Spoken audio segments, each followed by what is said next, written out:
Yeah, kids are usually pretty excited to do anything they can to get out of the classroom and do something different. And today they say they got an inspiring day outside, all preparing them for lives way beyond today.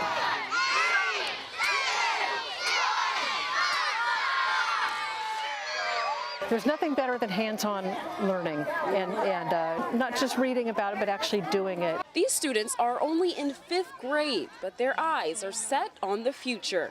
The sky is no limit for them, I like to say. They're already there. It's Astro Day at Priest River Elementary, and students are practicing the space techniques they've learned inside the classroom. One of the day's events is launching a series of 11 rockets. These students set up circuits, a launch pad, and practice technical NASA procedures. Another big part of the day, former astronaut Barbara Morgan came to speak to the students. She trained for NASA's Challenger mission back in the 80s. Just to be able to be here and just help remind these kids that whatever they set their mind to it, their teachers are here to help, their families are here to help, and if they don't have a family that can help them out, there are people like me who they've never met before who are, we're behind them 100%, so they can reach whatever dreams that they want.